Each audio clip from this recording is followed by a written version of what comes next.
Hi hello all welcome to our channel நாவின் ருசி. இன்றைக்கி நம்ம பார்க்க போகிற டெசர்ட் ரெசிபி ஃப்ரூட் கஸ்டர்ட். வாங்க எப்படி பண்ணுறதுன்னு பார்க்கலாம். தேவையான பொருட்கள்: நான் ஒரு மீடியம் சைஸ் ஆப்பிள் இது மாதிரி பொடி பொடியாக நறுக்கி வச்சுருக்கேன். இது மாதிரி சின்ன சின்னதாக நறுக்கிக்கோங்க. ஒரு 85 கிராம்ஸ் வந்து சர்க்கரை எடுத்திருக்கேன். 100 கிராம்ஸ்க்கு கொஞ்சம் கம்மியாக. அப்புறம் ஃபுல் ஃபேட் மில்க் எடுத்திருக்கேன். ஃபுல் க்ரீம் மில்க் இருந்தால் தான் இதுக்கு நல்லாயிருக்கும் கொஞ்சம் திக்காகிறதுக்கு. அப்புறம் கஸ்டர்ட் பவுடர். அந்த கஸ்டர்ட் பவுடரை தான் நான் வந்து கொஞ்சம் 2 டேபிள் ஸ்பூன் போட்டு கொஞ்சம் பால் விட்டு இது மாதிரி கரைச்சி வச்சுருக்கேன். அதுக்கப்புறம் பொமோகிரானட் எடுத்திருக்கேன். நான் வாழைப்பழம் அதே மாதிரி சின்ன சின்னதாக கட் பண்ணி வச்சுருக்கேன். வாங்க இது எப்படி பண்ணுறதுன்னு பார்க்கலாம். ஃபஸ்ட்டு ஒரு ஹெவி பாட்டம் பேனில் இந்த 1/2 லிட்டர் பாலை விட்டு நான் பொங்கி வர வரலையும் வெயிட் பண்ணுங்க. இது பொங்கி நல்லா கொதிக்கணும். அது கொதிக்கும் போது நடுவில் வந்து இந்த ஏடுலாம் ஓரமாக இருக்கும். அது மாதிரி வர டைமில் வந்து நம்ம மீதியெல்லாம் ஆட் பண்ணுவோம். அதுக்கு நடுவில் வந்து கிளறி விட்டுட்டே இருங்க. அது இப்போ கொதிக்கிறதுக்குள்ளே இது கொதித்ததுக்கப்புறம் காமிக்கிறேன். இது கொதிக்க ஆரம்பிக்குது. கொதிக்க ஆரம்பித்து நான் ஓரத்துலலாம் பாருங்கள், அந்த கலரை அந்த ஏடு வந்து ஓரமாக வந்துடுச்சு. இப்போ இந்த அளவு கொதிக்க ஆரம்பிக்குது இல்லையா, இது இன்னும் நல்லா தளன்னு கொதிக்கணும். இது நான் வந்து வீடியோவுக்கு காமிக்கிறதுனால உங்களுக்கு முன்னாடியே ஃப்ரூட்ஸ் எல்லாம் கட் பண்ணி காமிச்சிட்டேன்.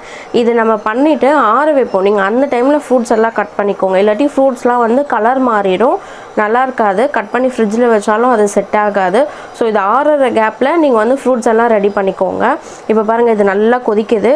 இந்த டைமில் நம்ம வந்து எடுத்து வச்சுருக்கோம் இல்லையா சர்க்கரை. எப்பயுமே சர்க்கரை போடுறீங்கனாக்கா ஒரு 3/4 அளவு போட்டுக்கோங்க எடுத்துருக்கிறதுல. வேணும்னாக்கா இன்னும் கொஞ்சம் போட்டுக்கோங்க. முன்னாடியே போட்டுட்டிங்கன்னா ஜாஸ்தி ஆகிடுச்சினாலும் ஒரு மாதிரி திகட்ட ஆரம்பிச்சிடும். நான் அதில் கொஞ்சம் போட்டுட்டு மீதியை வச்சுட்டேன். நான் அதை போட்டு இப்போ நல்லா கலரி விடுங்க. அந்த சர்க்கரை கரைஞ்சி அதுவும் ஒரு 2 நிமிஷம் கொதிக்கட்டும். அதுக்கப்புறம் நம்ம எடுத்து வச்சுருக்கோம் இல்லையா அந்த கஸ்டர்ட் மிக்ஸு, இந்த பாலில் கலந்து வச்சுருக்கோம் இல்லையா கஸ்டர்ட் பவுடர், அதை வந்து இதில் சேர்த்துக்கலாம். இப்போ இது நல்லா கொதிச்சிருச்சு. அந்த போட்ட சர்க்கரையும் கலந்துருச்சு. நான் டேஸ்ட் பண்ணி பார்த்ததுல இன்னும் கொஞ்சம் சர்க்கரை தேவைப்பட்டது. அதனால் நான் எடுத்து வச்சு இன்னும் கொஞ்சத்தையும் சேர்த்துக்கிறேன். நான் அதை போட்டு நல்லா கொதிக்க விட்டுருங்க. நீங்கள் எப்பவுமே கஸ்டர்ட் பவுடர் ஆட் பண்ணுறதுக்கு முன்னாடி இந்த மாதிரி ஸ்பூனில் நல்லா கலந்து விட்டுக்கோங்க. இது கார்ன்ஃப்ளவர் வந்து அடியில் செட் ஆகிடும். அதனால் இது மாதிரி நல்லா கலந்து விட்டுட்டு அப்புறமா இதில் விடுங்க. சிம்மில் வச்சுட்டு விடுங்க. ஏன்னா இது போட்ட உடனே திக்காக ஆரம்பிச்சிடும். போட்டு நல்லா கலரி விட்டுட்டே இருங்க. சிம்லே வச்சு கலரி விடுங்க. இப்போ கஸ்டர்ட் பவுடர் விட்ட கொஞ்ச நேரத்துலேயே பாருங்கள் இது எப்படி திக்காயிடுச்சு அப்படின்ட்டு. பால் நம்ம இது சேர்க்கறதுக்கு முன்னாடி எப்படி இருந்தது பால், இது சேர்த்ததுக்கப்புறம் எப்படி திக்காயிடுச்சு பாருங்கள். ஏன்னா கஸ்டர்ட் பவுடர் போட்ட கொஞ்ச நேரத்தில் இது வந்து திக்காயிடும். கலந்துக்கிட்டே இருங்க. அப்படியே விட்டிங்கனாக்கா அடி பிடிச்சிடும். எப்படி சிம்மில் வச்சு விட்டுருந்தீங்கனாலும் அடி பிடிச்சிடும். அதனால் தொடர்ந்து கொஞ்சம் கலரிட்டே இருங்க. இது இன்னும் கொஞ்சம் லைட்டாக திக்காகட்டும். திக்கானதுக்கப்புறம் நான் காமிக்கிறேன். நீங்கள் கலரும் போது இது மாதிரி நல்லா அடிந்தானமாக கலரணும். அப்போ தான் வந்து அடியில் சேராது. நீங்கள் மேலோடு கலந்தீங்கனாக்கா ஒரு லேயர் வந்து கீழே அப்படியே படிஞ்ச மாதிரி ஆகிடும். இப்படி அடிந்தானமாக கலந்தால் தான் வந்து கீழே கட்டி தட்டாமல் இருக்கும். இப்போ பாருங்கள் திக்காயிடுச்சு.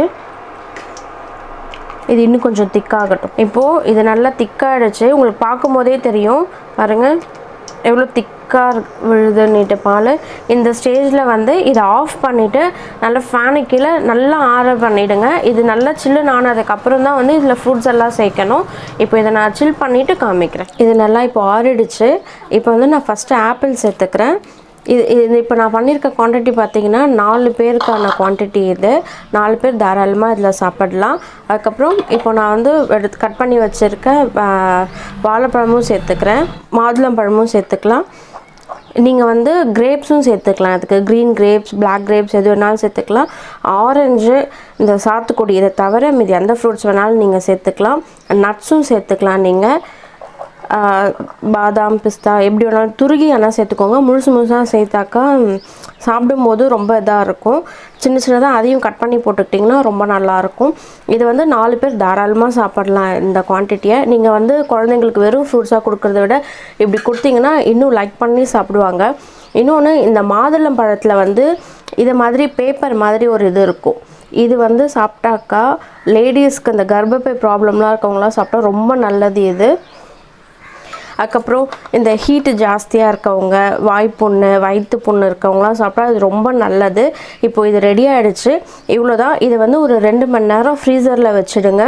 மீடியம் கூலிங்லேயே இருக்கலாம். ஃப்ரீசரில் வச்சு ஒரு 2 ஹவர்ஸ்க்கு அப்புறம் இதை எடுத்து சர்வ் பண்ணுங்கள். 2 ஹவர்ஸ்க்கு அப்புறம் இதை நான் காமிக்கிறேன். பாருங்கள், இது 2 மணி நேரம் நல்லா ஃப்ரீசரில் வச்சேன். எவ்வளோ திக்காக ஐஸ்கிரீம் மாதிரியே இருக்குது பாருங்கள். இதுதான் கரெக்டான கன்சிஸ்டன்சி. நீங்கள் ஒரு 2 ஹவர்ஸ் ஃப்ரீசரில் வச்சுட்டு சர்வ் பண்ணலாம். இந்த டிஷ் செய்து பார்த்துட்டு பிடிச்சிருந்துச்சுனாக்கா மறக்காமல் என்னோட கமெண்ட் செக்ஷனில் கமெண்ட் பண்ணுங்கள். தேங்க்யூ ஃபார் வாட்சிங். இந்த டிஷ் செஞ்சு பார்த்துட்டு உங்களுக்கு பிடிச்சிருந்துச்சுன்னா மறக்காமல் லைக் பண்ணுங்கள், ஷேர் பண்ணுங்கள், என்னோட சேனலை சப்ஸ்கிரைப் பண்ணுங்கள்.